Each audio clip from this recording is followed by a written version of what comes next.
विज्ञान जो है वो किताबों तक ही सीमित नहीं है। विज्ञान हमारे दैनिक जीवन में जो है वो कार्य आता है। बहुत सारे लोगों की मृत्यु वो गैस लगने से हो जाती है। ये जो प्राण घातक गैस है ये है क्या? नमस्कार दोस्तों, मैं हूं आपका अपना अशोक बकारिया।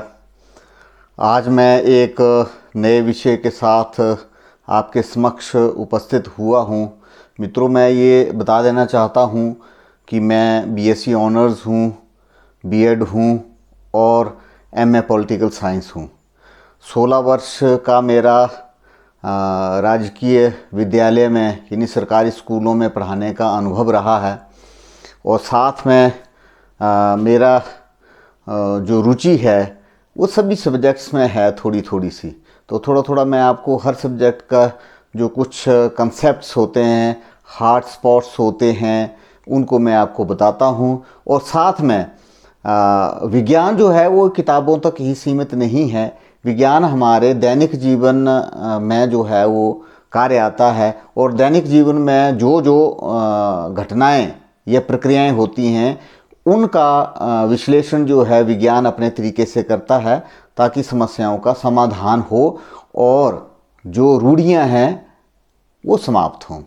तो आज का विषय मित्रों ये है कि सर्दियां हैं। आपको पता है जो पहाड़ी इलाके हैं वहाँ बर्फ़ गिरती है, ठंड होती है। तो उस दौरान जो है घरों को गर्म करने के लिए हम चारकोल की अंगीठी जलाते हैं, जिसको हम आम भाषा में कोयला बोल देते हैं। लेकिन कोयला जो है असल में वो धरती से निकलता है और चारकोल क्या है, वो लकड़ी से बनता है। तो हमारे पहाड़ों में ये चारकोल उपलब्ध रहता है सर्दियों के मौसम में। लेकिन हमने ये देखा है कि इन चारकोल या कोयले की अंगीठी जो भी हम जलाते हैं सर्दियों में तो बड़ी सारी दुर्घटनाएं होती हैं। बहुत सारे लोगों की मृत्यु वो गैस लगने से हो जाती है। वो कैसे होती है, वो गैस क्या है, कैसे पैदा होती है और उस गैस से संबंधित क्या क्या भ्रांतियां हैं, मैं आपको आज के इस सत्र में बताऊंगा। तो सबसे पहले मैं आपको बताना चाहूँगा कि ये जो प्राण घातक गैस है ये है क्या। असल में जो आप ये देखेंगे, जो छात्र रसायन विज्ञान के, केमिस्ट्री के हैं, वो अच्छी तरीके से समझते हैं कि कार्बन जब जलता है ऑक्सीजन में, ऑक्सीजन चाहिए जलने के लिए, मतलब फ्यूल, ये कार्बन फ्यूल से आता है। वो फ्यूल लकड़ी हो, चाहे चारकोल हो, कोयला हो, पेट्रोल हो, डीजल हो। तो जब ये फ्यूल में जो उपस्थित कार्बन है, ये जब सफिशेंट ऑक्सीजन की उपस्थिति में, प्रचुर मात्रा जब ऑक्सीजन की होती है उसमें जब जलता है तो वो कार्बन डाइऑक्साइड गैस पैदा करता है। तो ये कार्बन डाइऑक्साइड जो है ये कलरलेस है, ओडरलेस है, मतलब ना तो ये हमारे को दिखाई देती है ना ही इसकी कोई गंध होती है कार्बन डाइऑक्साइड की। लेकिन ये कार्बन डाइऑक्साइड प्रदूषक हो सकता है, लेकिन ये जहरीली गैस नहीं है। कार्बन डाइऑक्साइड से मृत्यु नहीं होती है।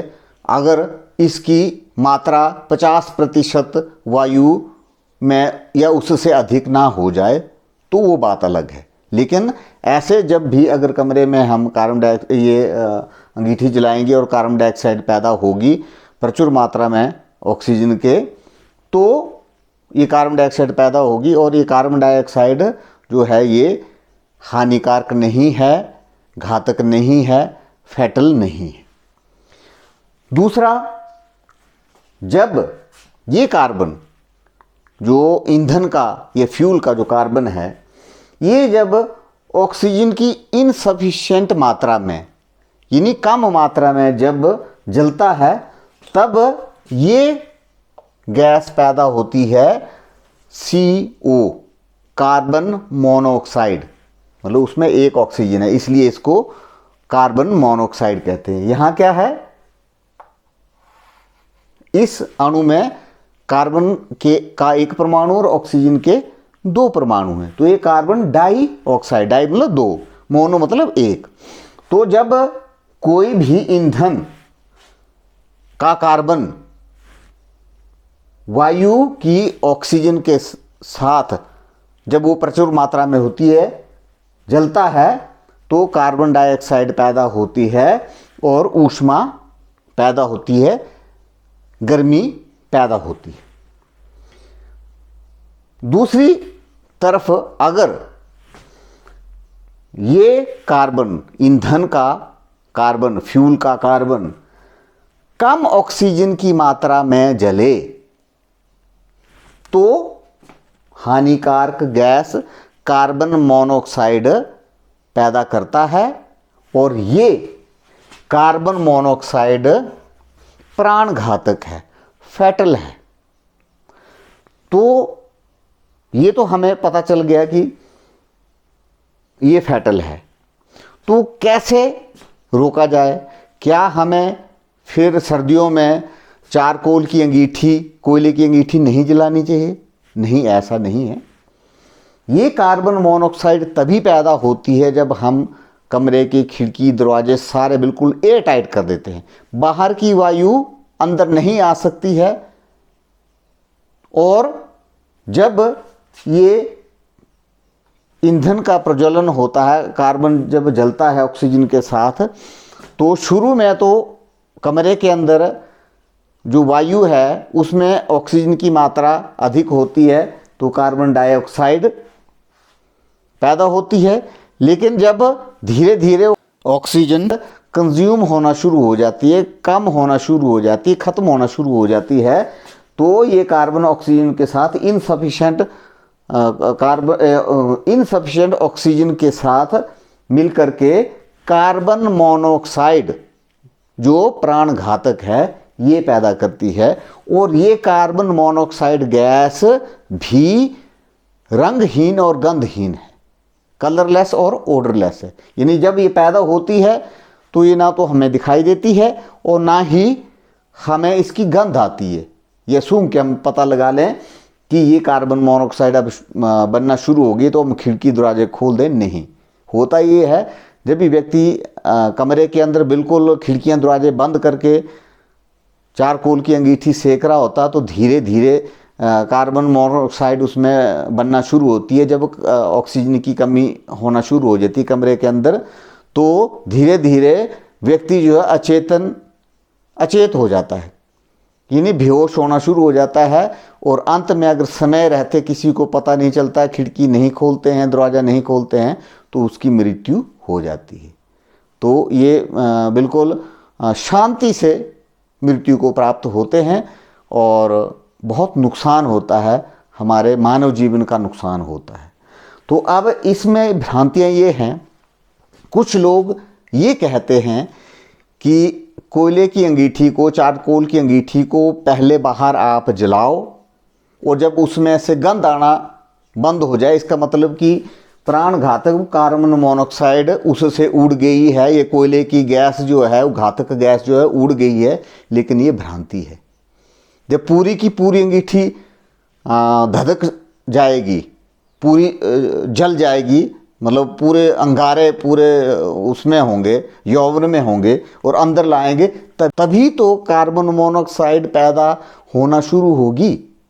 वो जो बाहर हम चारकोल को जब जलाते हैं तो कई बार उसमें गंध आती है, तो उसमें बड़ी सारी चारकोल के अंदर अन्य गैसेस होती हैं जिनकी गंध होती है। तो हमें ऐसा लगता है कि थोड़े समय के बाद वो सारे कोयले जो है वो धधक गए हैं, तो सारी गैस कार्बन मोनोऑक्साइड उड़ गई है। ये गलत बात है। कार्बन मोनोऑक्साइड तो बाद में बनना शुरू होती है, जब कमरे के अंदर हम अंगीठी लाते हैं और ऑक्सीजन की मात्रा जब कम होना शुरू हो जाती है, तो ये घातक कार्बन मोनोऑक्साइड बनना शुरू हो जाती है, जो रंगहीन और गंधहीन है, कलरलेस और ओडरलेस है। जब ये पैदा होती है, ना तो हमें दिखाई देती है, ना ही इसकी कोई गंध होती है कि सूंघ के हम पता लगा दें कि अब कार्बन मोनोऑक्साइड जो बनना शुरू हो गई है। तो ये ऐसा होता है, ये ध्यान रखना। तो इसका क्या अर्थ है, क्या हम चारकोल नहीं जलाएं? नहीं, ऐसी बात नहीं है। हम चारकोल की अंगीठी जो है वो जला सकते हैं घर के अंदर, लेकिन हमें ये सुनिश्चित करना कि हमारी खिड़की में थोड़ी सी खिड़की खुली हो। मैं ये नहीं कहता कि पूरी की पूरी खिड़की आप खोल करके या दरवाज़ा खोल करके अंदर जो अंगीठी सेके, तब तो कोई फ़ायदा नहीं है ठंड में। लेकिन आप जो खिड़की है उसको थोड़ा सा खुला रखें, या दरवाज़ा है उसको थोड़ा सा खुला रखें, और ये सुनिश्चित करें कि हवा के साथ वो बंद नहीं हो जाए। आप अंगीठी सेक रहे हैं, आप सो गए और हवा के साथ वो खिड़की जो है वो बंद हो गई, ये दरवाज़ा बंद हो गया, और आप जो है इस बाद में कार्बन मोनोऑक्साइड पैदा होना शुरू हो गई और आपकी सोते सोते ही मृत्यु होगी। ये ध्यान रखना है। तो जब भी आप खिड़की थोड़ी सी खोलें तो उसमें कोई पत्थर वगैरह लगा दें ताकि वो बंद ना हो जाए हवा के कारण। या दरवाज़ा अगर आपने खोला है तो ये देखें कि वो बंद ना हो जाए। और आप भी देखते हैं कि बड़े बड़े सारे घरों में जो है दरवाजे के नीचे में स्लिट रहती है, जिसको हम अपनी भाषा में टार बोलते, टारा रहता है। और कहीं खिड़की है वो क्रॉस वेंटिलेशन होती है, यानी जो कार्बन डाइऑक्साइड या कार्बन मोनोऑक्साइड पैदा होती है वो खिड़की के बाहर जा रही है और फ्रेश एयर जो है वो अंदर आ रही है, तो कभी भी कार्बन मोनोऑक्साइड पैदा नहीं होगी। कार्बन मोनोऑक्साइड तभी होगी जब हम खिड़कियां दरवाजे बंद करके चारकोल की अंगीठी को अंदर जलाएंगे। और पहले तो कार्बन डाइऑक्साइड बनेगी जब तक ऑक्सीजन जो है सफिशिएंट मात्रा में है, लेकिन जब ऑक्सीजन कम होना शुरू होगी तो फिर कार्बन जो है ये कार्बन मोनोऑक्साइड पैदा करेगी, और फिर धीरे धीरे हम अचेत हो जाएंगे, या सोए हैं तो सोए हुए ही हम मृत्यु को प्राप्त होंगे। तो ये ध्यान रखना है। हम अंगीठी सेंक सकते हैं, अंगीठी के लिए ही नहीं है, दूसरा जैसे कैरोसिन जो हीटर है, जो मिट्टी का तेल डाल करके जो हम हीटर जलाते हैं उसके लिए भी यही सावधानियां हैं।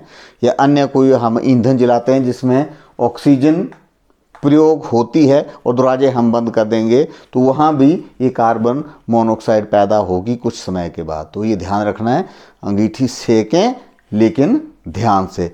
और इस भ्रांति को बिल्कुल अपने मन से निकाल दें कि हमने बाहर हवा में अंगीठी को अच्छे तरीके से जला दी है, अब कार्बन मोनोऑक्साइड उड़ गई है। नहीं, जब अंगीठी धधकती है उसी के बाद तो कार्बन मोनोऑक्साइड पैदा होगी, अगर हमने खिड़कियां और दरवाजे बिल्कुल एयर टाइट बंद किए हैं, यानी हवा उसमें आ जा नहीं सकती है। तो ध्यान रखें, अपने स्वास्थ्य का ध्यान रखें और इन सर्दियों का आनंद लें। और अंत में मेरा आपसे अनुरोध रहता है कि मेरे चैनल को आप सब्सक्राइब करें। अगर ये वीडियो अच्छा लगा है तो उसको लाइक करें, इसके ऊपर कमेंट करें और उसको शेयर भी करें, क्योंकि आप जब मेरे चैनल को सब्सक्राइब करेंगे, कमेंट करेंगे, शेयर करेंगे, इस पे व्यूज़ आएंगे तो हमारा हौसला बढ़ता है नए नए विषय आप तक लाने के लिए। तो धन्यवाद, नमस्कार।